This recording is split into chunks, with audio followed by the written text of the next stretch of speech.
Hey beautiful souls, hope you're having a great day and jumping in with our video today, which is really about why is it sometimes so difficult to trust others? And sometimes this can be a repeating pattern for a lot of people, and it can of course absolutely create a lot of pain, a lot of conflict, suffering within relationships as well, because often when there's been a repeat times where it feels that we are unable to trust others, then it does break down communication, it breaks down relationships, and sometimes we can be like, what's going on? Like, why do I keep attracting this? So I'm going to break this down into a few different things, how we actually trust others, how trust is developed, and then also understanding what's actually playing out at the deeper level that might be really relevant for you as well in overcoming this and in understanding what's actually going on. So trust is built on character and competence. So our ability to be able to trust somebody's character, meaning who they are, which then again breaks down to integrity and intent. So it's being able to trust somebody's integrity, meaning that they follow through with their words and their actions match, and their intent. So feeling somebody's intent, why are they actually doing something? Now, you may have intuitively felt somebody's either positive or negative intent for doing something in a relationship with them, or something else that you may have asked them to help you with. And so again, when we understand somebody's intent and somebody's integrity, meaning their follow through, all of those things, that has the capacity to build a deeper sense of trust. And again, on the competence level, we need to know that they've got the capability to do that, and that they've actually shown that they get results in that particular area. Now, we can look at this from an employee perspective, but I'm talking more in intimate relationships, and certainly with, friendships, colleagues, it might be, with parents or with children, all of those things. So we can trust in somebody's, hey Lisa, great to have you on, darling. We can trust in somebody's competence when we see that they actually have the capability and they're showing us the results. Now, I know for sure, when my kids were little, I wouldn't have had the trust that maybe my mechanic would have had the competence to actually take care of my girls, at a really young age. It's not what he is trained to do. It's not the results that he's paid for or anything else like that. And I know that seems like a random example, but we do this in all sorts of ways, because sometimes when we get in relationships, and particularly in intimate relationships, we actually believe that somebody should or shouldn't be doing this particular thing. And if they really loved us, then they would do that thing. But A, they may not be capable, or B, it actually may be detrimental or not to their own well-being to do that thing. Therefore, they actually don't want to do that. And it's actually a compatibility issue rather than a love issue. And what happens in relationships, and this can break down further trust, it can break down, communication in all sorts of ways, is it's like going to the hardware store, and, you've gone to the hardware store to buy bread and milk. But guess what? They don't have bread and milk at the hardware store, therefore they can't supply it with you. And now you're standing at the front counter and yelling at, or getting upset with, or getting frustrated or angry and demanding, why are you not, don't you care about me enough to be able to have bread and milk here? Where clearly, and I'm being a bit playful obviously with the analogy, but it is what we tend to do in intimate relationships, or other relationships, friendships, different situations where we're expecting somebody to deliver something, or to give us, or to meet our needs in some way, shape or form, and they're actually not capable of that, or they've not demonstrated that they can actually do that, or that they actually want to do that, meaning it's actually not a values alignment for them.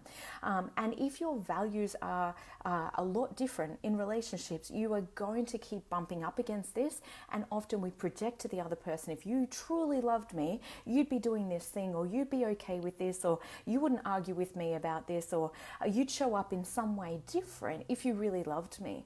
And the other person's like, well, if you really loved me, you wouldn't be asking me to do this. You would understand that. And this is where this kind of comes out.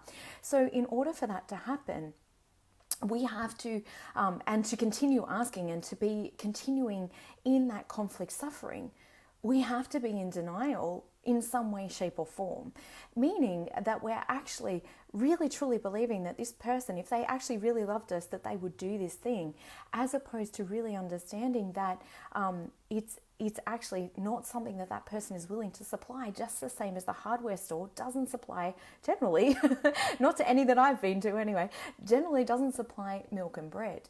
And so we get in this futile situation where it's really, really difficult to actually break down this understanding and to step out of our own denial. And often denial is a cover-up because the shame that we feel that maybe we aren't lovable enough, or maybe we aren't valuable enough for that person to actually want to do that thing. And in actual fact, it's rarely got anything to do with it.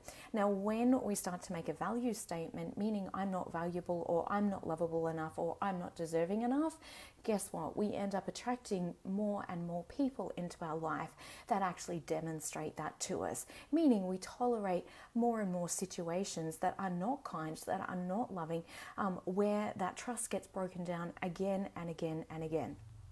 And underneath that too sometimes can be playing out that we feel that because we're not lovable enough, now our needs aren't actually worth meeting, or we don't deserve to have those needs met. So again, that impairs our communication, or even our conscious understanding of what our actual needs are, and being able to communicate and ask for those needs directly. And this is where, you might have a situation where, a wife or, a woman might be really, really frustrated because her husband never helps her around the house, but she never actually asks him directly what it is that she would like him to. And she, I've had these conversations, and certainly, I was one of these people quite a few years ago before I really understood this.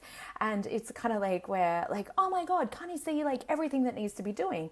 And for a man, generally, I'm not speaking specifically for all men, obviously, and not being a man, I'm not speaking in that way. But certainly for some of the feedback I've gotten from men over the years is a list would be really helpful. That means I could go through and tick off the list.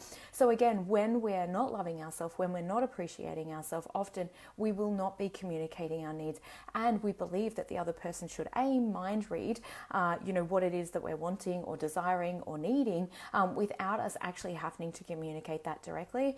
Or we may actually unconsciously, I'm not saying people do this consciously, although sometimes we can, obviously, but we may manipulate or guilt trip or kind of threaten through various ways to manipulate that other person into meeting our needs indirectly if we're not getting those needs met directly. This is why it's so important to clear this up in ourselves. So important, to understand exactly what your needs are, to know who you are, what your values are, and to really ask yourself, am I actually going to the right place and the right person in order to get my needs met?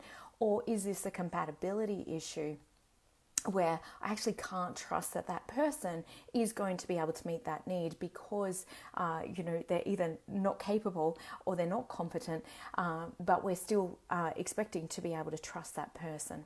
So really, really important stuff, and particularly in intimate relationship, to really understand this at the deeper level and to be able to communicate effectively. And certainly from all the experience that I've had over the years and from helping other people understand this as well, the underlying factor with all of this is self-love, is overcoming the beliefs around, my needs aren't important, I'm not enough, I don't deserve to have what I want, or I don't deserve, all these good things, because again, we will continue tolerating or putting up with situations or being in relationships with people that actually aren't compatible to meet our needs. And it creates a lot of suffering for both people. It's a very painful situation for both people. And that's where self-love is absolutely the main key here to really understand this and to bring yourself back to loving who you are, feeling stable in yourself, being able to communicate really effectively, and to feel great within your body as well. because again, when we don't listen to that instinctual gut instinct, or when we don't listen to our intuition, and sometimes that can be because our logic takes over, or perhaps our irrational emotional mind, we're so emotional, we're so upset, we're actually not really listening to or really understanding what's going on at the deeper level. And I cover all of these things in my Thrive program because it is one of the factors that actually creates a lot of burnout and a lot of exhaustion too, when we continue in that same situation or have a lot of these situations going on where you feel that you continually let down, or that it's all on your shoulders, or that you are always the one that has to take responsibility for everybody, and that you're don't deserve to rest or don't deserve to take care of yourself, you're putting all of your needs last, then that is absolutely essential that you get some support around this to heal your body and heal and repair any limiting beliefs that have a story that has diminished your value as a person and your preciousness as a person and your deservability. We are all deserving. You were born deserving. You don't have to do anything to prove it. And all of these factors absolutely make such a difference in healing burnout faster and quicker than ever before. So have an amazing rest of your day. Reach out to me if you really resonate with that.